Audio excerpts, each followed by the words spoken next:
Nous sommes ici sur l'artère la plus commerçante de Shanghai. Avec moi, j'ai mon portefeuille, mais à l'intérieur, je n'ai pas d'argent liquide car je n'en ai jamais besoin. J'ai également ma carte de crédit, mais elle non plus, je ne m'en sers jamais car ici à Shanghai, comme partout ailleurs dans le reste de la Chine, mon téléphone portable suffit pour payer mes achats.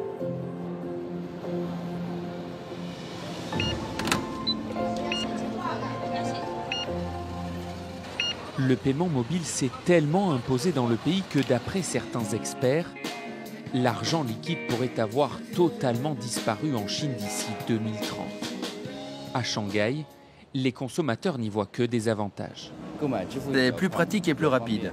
Grâce à ça, on n'a plus besoin d'avoir de l'argent liquide, ni même de prendre un porte-monnaie. Moi, ça fait au moins 2 mois que je n'ai pas retiré d'argent liquide. Il n'y a plus que les étrangers et les personnes âgées qui payent avec du cash. Avec le portable, ils ne savent pas faire.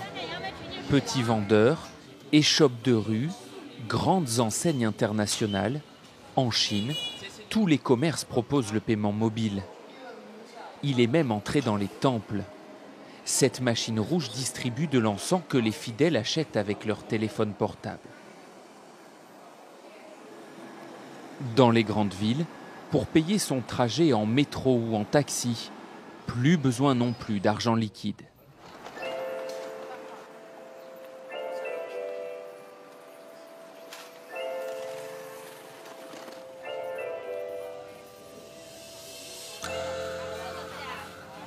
En Chine, le paiement mobile peut prendre 2 formes. Soit je scanne ce code QR mis à disposition par le vendeur, soit c'est le vendeur qui scanne ce code situé sur mon téléphone portable.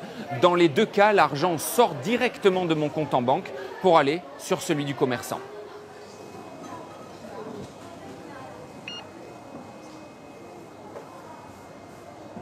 Madame, ça ne vous dérange pas que votre téléphone portable contienne autant de données personnelles, qu'il sache ce que vous achetez, quand vous l'achetez et où vous l'achetez?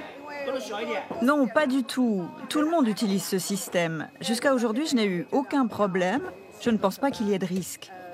C'est très pratique et on n'a plus besoin de transporter de l'argent liquide partout. Et c'est très sûr. Dans ce petit supermarché très prisé des Shanghaïens, on ne peut même pas payer avec de l'argent liquide et il n'y a pas besoin de vendeur car ici, on scanne soi-même les produits qu'on souhaite acheter avec son téléphone.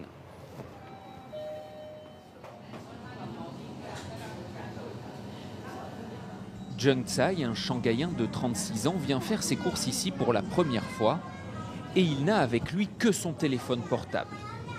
Il est conquis. Je n'ai pas besoin de faire la queue, donc je n'attends pas. Je peux payer moi-même, c'est rapide et pratique. Est-ce que vous pensez que dans le futur, on trouvera de plus en plus de magasins comme celui-ci? Bien sûr, la main-d'œuvre va coûter de plus en plus cher, donc le paiement automatique sans caissière va devenir de plus en plus populaire. Et est-ce que c'est une bonne chose?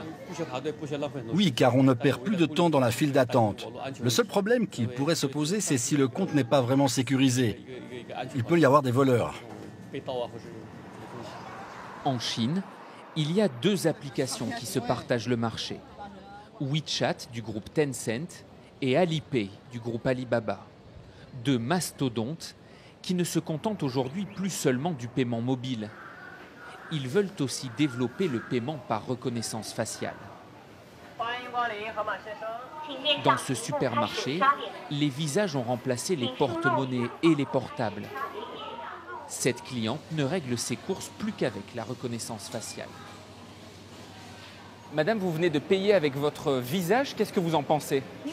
C'est très pratique. On ne se trompe jamais sur la somme que l'on doit donner puisqu'on n'a pas d'argent à sortir. Votre téléphone portable contient déjà énormément de vos données personnelles et maintenant votre visage lui aussi est enregistré, ça ne vous pose pas de problème? Jusqu'à présent, je n'ai pas eu de problème. Ce système nous rend surtout la vie plus facile. Donc non, ça ne me gêne pas. Je ne me préoccupe pas de ça. Dans le pays, la population vit déjà sous le regard inquisiteur des caméras. Il y en a près de 200 millions en Chine.